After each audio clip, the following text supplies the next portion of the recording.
form a simple continuous closure of the subcutaneous tissues here.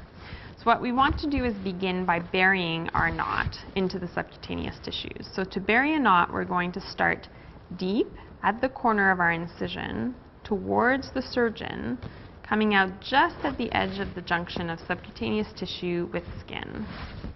We'll pass our suture through. A little bit of a big suture for subcutaneous tissues, but it's for demonstration purposes so we see it nicely on the video. We then go opposite our incision and we start superficial, so just underneath the skin, and finish deep into our tissues. And that allows us to have both free ends of our incision deeper into the tissues. We can then tie our first knot, which will be the anchor for our suture line. You can see how nicely and deeply this knot becomes. It's continuous, so we'll apply 1 extra throw at the start of our continuous and 2 extra throws at the end. So we cut the short end relatively short. And now that we've buried this knot, we have to remember that if we take a bite that's superficial, we'll be pulling our knot out towards the edge of our incision. So what we want to do is bury this knot further by taking our first bite deep to superficial. And this is easiest done towards the surgeon. So I tend to just go backwards a little bit and bring my needle out superficially right at the corner of this incision that now needs to be closed. We then can suture in a normal fashion with the needle always towards the surgeon, going from side to side. So we start just below the skin, take our bite in the subcutaneous tissues, pull through. Again, the foam is a little bit harder to suture than subcutaneous tissues.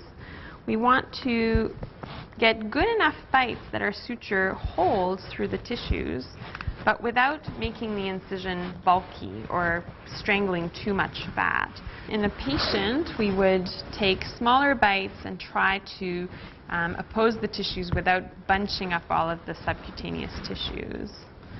So deep to superficial, coming out at the edge of the skin.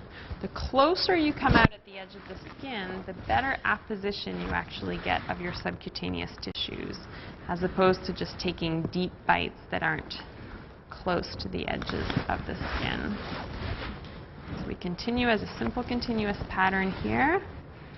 To be careful in Daisy not to pull too quickly or to pull the needle straight out. We really want to pull the needle following its curve, otherwise we will actually rupture through this subcutaneous foam, which is similar to what would happen in a clinical patient.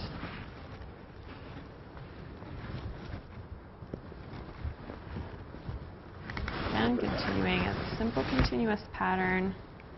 Start close to the skin.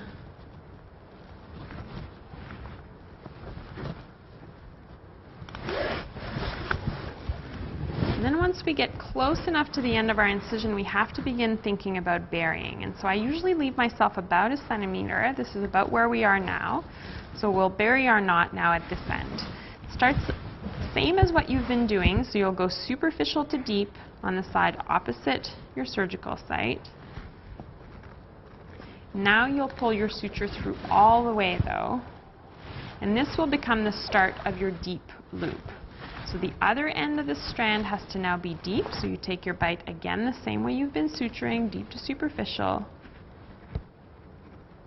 But instead of pulling this suture through all the way, you retain this loop as your closing loop.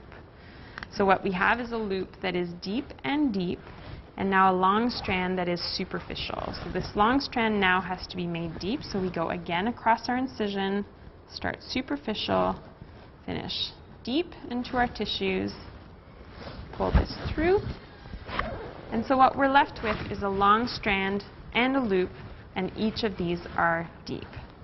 So we can now close this as a straight square knot as we would normally, and notice that I'm pulling my suture along the incision line to try and help this knot bury into the incision. So we're going to do our 6 throws, because it's the end of a continuous.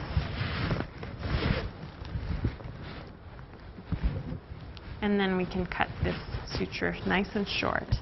Now some people will cut the loop, leave the long end of the suture long, and they will continue through and pull the suture through to try and bury this knot further.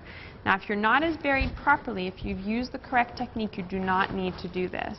And the worry when doing that is that you leave a long strand of suture that could then be pulled back through your incision and sit between the incision edges and prevent healing. So there's a simple continuous closure of our subcutaneous tissues.